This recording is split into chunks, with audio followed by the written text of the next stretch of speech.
Time to get out your best Tony Manero outfit, spin the mirror ball, and cue the band. Greg, what is this, the New York City Halloween parade? Well, close enough. It's time for the big dance, everybody. Next on Extra Time.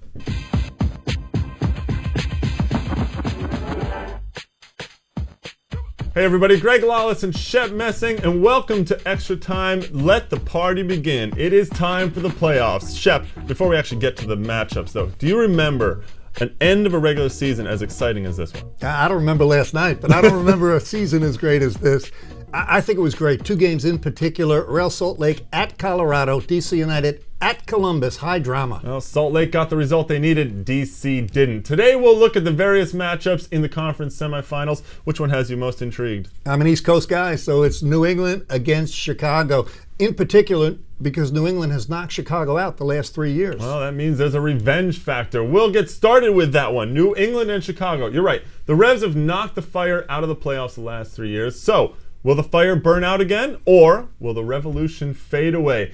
On the surface, you'd have to say that Chicago are the team to beat. They look like a team on a mission, as Elwood Blues would say. They crushed New York in the final game, and they defeated New England 3 times this year. What makes Chicago so dangerous right now, Shep? Yeah, Greg, they're a tremendously well-balanced team, and what I love about them in particular, John Bush in goal, very strong defensively. They hit a little bit of a valley when they didn't defend well, but they've got it all back together now. I think they're tough on the defensive side. And what the defense does, obviously, is it opens up space for that incredible attack. Really, the offense is scary with Chris Rolfe on a roll, hat-trick against New York. Blanco, McBride, Mapp, Thornton, so many weapons. I'm also enamored of their defense. What do you see as the key for their chances in this series? Greg, here's the key. I don't think they have to be overly concerned with what New England's going to do. I think Chicago has to dictate the pace of the game. Take it to New England, attack, use the width of the field, get the ball to Blanco, get it to McBride and Rolfe, attack New England. Well, that's what they did in their 3 wins in the season. On the other side, New England hobble into the series. They've reached the MLS Cup final the last 3 years, but they're massively shorthanded right now. No Steve Ralston, and Badia and Cano Smith both out with red cards from the season finale. Yeah, this is shocking for New England. They usually get into the playoffs every year on a real good run. They've gone winless in 6 games. I think the best thing they have going for them is Stevie Nicol and Paul Mariner. Those guys are not going to let that 6-game streak prey on their minds. Well, the Dow of Nickel's going to have to work. They still have that core of players, though. Riesenbach, Michael Parkhurst, Showery Joseph in the midfield, Heaps. What's the key to them? The key for them is defensively. It's got to be Matt Reese. It's got to be Parkhurst playing well. Lenowitz, they've got to shut down Blanco. Be strong defensively. Prediction for this series? Chicago. They're too good. End of story. I think I'm going to go with Chicago as well, and I think that the Revolution's streak of 3 MLS Cup final appearances in a row comes to an end this year. The other game in the East pits Supporters Shield winners Columbus against the Kansas City Wizards. The Crew stole the Wizards' mojo in the regular season, 2 wins and a draw. But Shep, KC are on a roll right now, 5-1-1 in their last 7 games. How are they getting this done? They got hot at the right time, Greg, and I'll point to 3 guys, Jimmy Conrad, Davey Arnau, and Claudio Lopez. He's finally arrived at the right time. Who knew the Louse was going to come back? You're right. His return, 2 goals in the last 2 games. He's been very active. Obviously, his experience is going to be key for them going into the playoffs. But what else are their keys to get a win? This is a tough challenge for them because I think in the first game at home, Kansas City needs a multiple goal win. They can ill afford to squeak out a 1-0 victory. They need 2 or 3 goals. Well, they've been doing well at home recently. They're 4-0-1 in their last 5 games. Now, on the other side, Columbus. What more can you say about what the Crew have done this year? A brilliant season from start to finish. I didn't think they could keep it up, but Guillermo Barros Schelotto has stayed healthy and vibrant all season, and Chad Marshall has marshaled a rock-solid defense. What's going on with Columbus? Yeah, this is all the credit goes to Siggy Schmidt. He's put together this team over 3 years. I think 3 key players that don't get enough credit. Alejandro Moreno, the guy, I still call him underrated. He's great. Brian Carroll, I think, has been the anchor in the midfield for them. Both of those guys have won MLS Cups, too. Yeah, that's important. And I spoke to Siggy Schmidt a year ago. He said, I need a left back. I said, a left back. He brings in Padula, and he's been great as well. So totally well-balanced team. Well, a good compliment on the left side. Also, the youngsters on Columbus's team.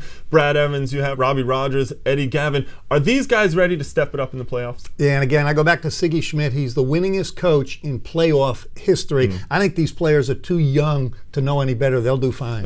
Youth is wasted on the young. What's your prediction for this one? I usually, Greg, go with the team on a hot roll, which would be Kansas City, but I'm giving it to Columbus. They're too good. Well, I agree. I think Kurt Onalfo, whose head was sort of on the chopping block a couple of months ago, even on this show, I think Kurt Onalfo deserves some credit, but I agree. I'm going to go with Columbus. Guillermo Barros Schelotto, just too good in the midfield. Chivas USA Real Salt Lake is the 2-3 matchup in the West. Right off the bat, a big congratulations to RSL for getting into the playoffs for the first time. They had to go to Colorado and get a result in the final game, and they did it with a last gasp goal from Yoram Movsisyan to earn an all-important draw. After the game, their coach said they didn't play particularly well, but they got the result, and that's all that matters. Or is it? Well, we're joined now by RSL head coach Jason Kreis to find out. Welcome to Extra Time, Jason. Thanks for having me, guys. So we'll start off with a good question for you. What was the key to the result in Colorado? Well, I just think it was that our guys continued to believe. They've been a team that's worked extremely hard for everything they've gotten this year. They've been a team that's believed in themselves when all others wouldn't. And they continued to do so Saturday night, and it ended up being a last-ditch effort and a last-ditch goal by Euro to get us there. Jason, I think the biggest compliment for any coach may be when a team reflects the coach's personality, and I think your team is reflecting your personality. Talk about that. Well, Shep, first of all, I appreciate you saying that because for me that's important, and I like it. I really have kind of looked at the players that we've brought in and tried to find players that I thought were somewhat similar to myself, that had sort of the same drive as I had as a player, and that have something to prove as I think I do. So to hear you say that means a lot to me. Well, Jason, you've been in the playoffs before yourself. You have a team now that actually has never been there as a club even. What's the mindset, and how do you approach that this week in training? Well, we've been saying for a long time to our players, Greg, that we think maybe one of the hardest things for us was to actually get into the playoffs. We really made things difficult on ourselves. We dropped a lot of points during this season where we were clearly the better team, and so to get there in the end means a lot. But now that we're in, I think that our entire team and our entire coaching staff believes we can make some real waves in this thing. Take us into the locker room. The minute before you go out for the first playoff game against Chivas, what do you tell your team? Well, I tell them that I just truly believe in them, and I tell them that I think that they're the better team, and I think that we need to go out and be the aggressors. And it just a lot of emotional stuff comes out of me, Shep, as it does before any match. And sometimes I think that they don't respond well to my emotion. It seems like the more yelling and ranting and raving I do before games, the flatter they come out. So, and I think Saturday night was actually another occasion where I'm very emotional and very into it, and we don't play well in the first 20 minutes of the game. Well, then you're going to have to keep your emotions in check on Saturday night. Yeah, I think I might. Well, Jason, congratulations on getting the team into the playoffs. It's a huge accomplishment, and good luck this weekend and in the whole series. Thanks, guys. I love your show. Thanks, Jason. Good luck. All right, bye-bye. Jason Kreis right there, the head coach for RSL, telling us a little bit about how RSL is going to approach this series with Chivas. Log on to MLSnet.com to hear that whole interview. But Shep, let's also move on a little bit and discuss Chivas. They've quietly put together a very nice season out there. Preki especially, I think, has done a good job dealing with the many injuries that they've had. They'll be without their starting goalkeeper, Dan Kennedy, who got a red card in their season finale. Everyone else seems healthy and in form. What are the keys for Chivas, you think, to get a win? Well, I think this is going to be a very difficult series, but a very close-fought series. And you talked about Kennedy with the red card. Thornton in the game, I don't think that's a bad thing for Chivas. The playoff experience, he's been there, he's done it. They certainly have experience in the back, don't Well, Thornton has 13 shutouts in playoffs before, so he has been there and done that. I think that's a good thing. But they're going to have to, I think, try and slow down a Salt Lake team that has speed and is going to play with high energy. That's true. Robbie Finley up front for Salt Lake. You also have Javier Morales with so much ability to find his teammates and on set pieces. It's going to be tough for Chivas, but what's your prediction?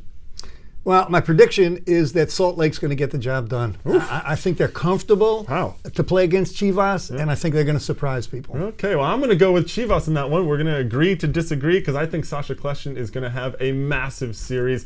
Love watching him play. That series begins on Saturday night. The last series is arguably as intriguing as the first one we discussed today. Two-time defending champs Houston taking on the New York Red Bulls, who snuck into the playoffs as the second wild card. In fact, they did everything they could to miss the playoffs, but somehow still got in. Now on paper, Shep, this looks like a blowout. Houston, they have to come up to the Giant Stadium though and play on the plastic turf. Well, I don't think there's any question. On paper, it looks like a mismatch. But I predicted 2 months ago that if New York finished with the second wildcard spot, they'd be better off going to the West, where they play Houston, clear a path to the finals. They have Juan Pablo Angel. That's the key. For me, he is the best striker ever to have played in Major League Soccer because he's underrated as a player that can win a ball in the air and a passer of the ball, prolific goal scorer. And he's super hot right now. He's scored a ton of goals in the last month of the season. Now, aside from him, though, I mean, he's only 1 out of 11. What else do the Red Bulls need to do to get a result? Well, here's what I think they have to do, and they did it before when they beat Houston at Giant Stadium earlier in the year.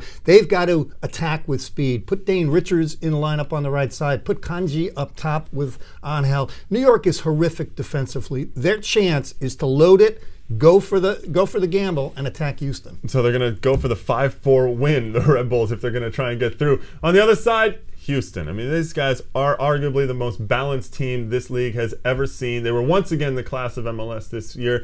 Let's not forget that they're simultaneously competing in the CONCACAF Champions League right now, but that is obviously a second priority to them. Does it have any effect on their concentration and preparation for the MLS playoffs, though?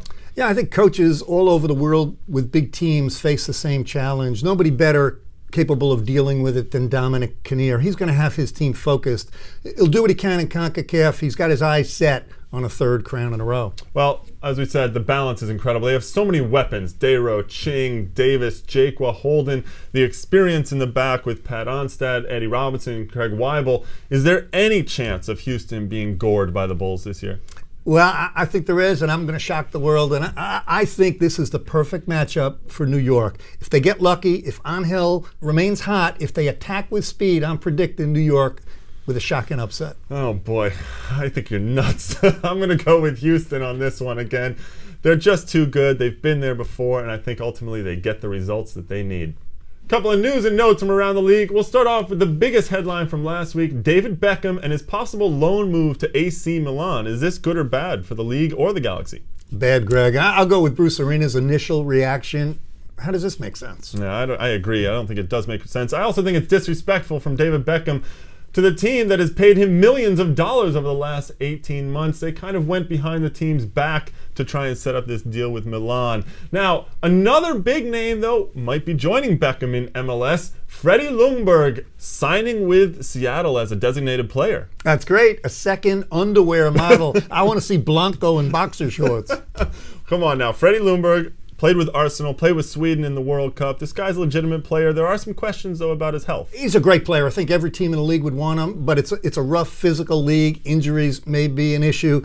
But it makes me think, for Seattle to go make this move, do they already have a coach in place? That's a good question, whether they do. Well, another player that did very well this year, Landon Donovan. He won the Golden Boot. The Galaxy didn't make the playoffs, but Donovan is now thinking about going back to Europe. Do you see him going or no? Well, I'm jumping on his bandwagon, and I'm not getting off. He's a great guy and an unbelievable player. He deserves the chance to go. He's indicated he wants to go. Well, it might be time for him to go. He might be ready again. And finally, today, the league unveiled the new MLS Cup trophy. It's pretty cool. It's very shiny, and I got a chance to check it out. Well, we're here at the famous Tiffany in New York City. I'm standing with Don Garber, commissioner for MLS. Don, a little bit about the design of this and the thinking that went into the design of the new trophy. You know, it starts, Greg, with working with Tiffany, the creators of our first trophy, and we really wanted something that was representative of the game and really respectful of the traditions of the sport.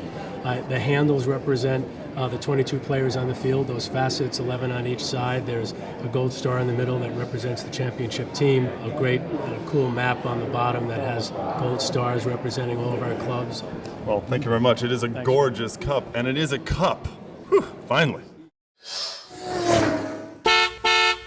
Time now for the Volkswagen Wow Moment of the Week, a little rock and roll in the Windy City. What a game by Chris Ralph. New York at Chicago. Ball into the area. Sachero heads it out.